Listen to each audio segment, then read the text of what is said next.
रुको रुको, जमींदार जी, देखिए वहाँ कूड़े के ढेर में ये बच्ची। अर्चना ने एक नवजात बच्ची को देखा जो अब भी कूड़े के बीच किसी चमत्कार से जीवित थी।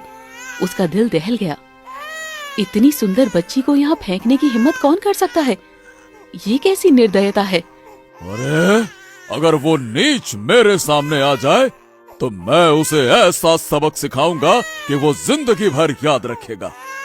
हे भगवान, कैसे कैसे नीच लोग हैं इस दुनिया में, हैं? जमींदार जी, हमारे विवाह को कितने साल बीत चुके हैं, लेकिन भगवान ने हमें संतान का सुख नहीं दिया। क्यों ना हम इस बच्ची को अपनी बेटी बना लें?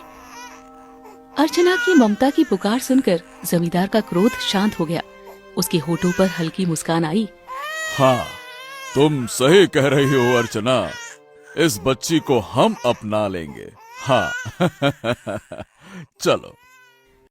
समय बीतता गया और नियति ने राधा और सुलेखा के जीवन की राहें तय कर दी। राधा, जिसने अपनी जिंदगी एक गरीब लक्कड़हारे मोहन और उसकी पत्नी आरती के साथ बिताई, जहां हर दिन संघर्ष और मेहनत का सामना करना पड़ा, लेकिन आरती की ममता ने राधा के दिल में संस्कार और सच्चाई का बीज बोया। दूसरी ओर सुलेखा ने अपनी जिंदगी जमींदार और अर्चना के भव्य महल में गुजारी। धन, ऐश्वर्य और हर सुविधा उसके कदमों में थी, लेकिन ये सब कुछ पाकर भी वो दिल से सादगी और प्यार को तरसती रही। 20 साल बाद समय के चक्र ने राधा और सुलेखा को 20 वर्षों में युवतियों में बदल दिया, लेकिन दोनों का जीवन एक दूसरे से बिल्कुल विपरीत था। राधा अब एक सुंदर और समझदार युवती बन चुकी थी। उसकी आंखों में संघर्ष के अनुभवों की चमक थी और दिल में अपने माता पिता के लिए सम्मान और कृतज्ञता।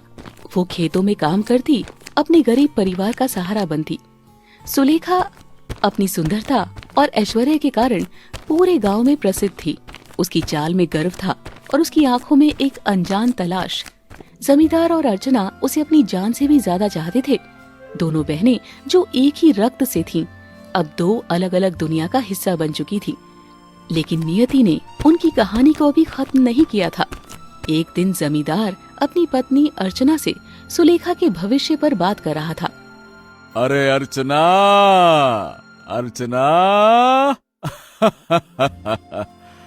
अरे अब हमारी बिटिया सुलेखा अब विवाह के योग्य हो गई है। हमें उसकी शादी की तैयारियां करनी चाहिए। उसे समझा दो कि अब जंगल में घूमने फिरने की आदत छोड़ दे, है ना?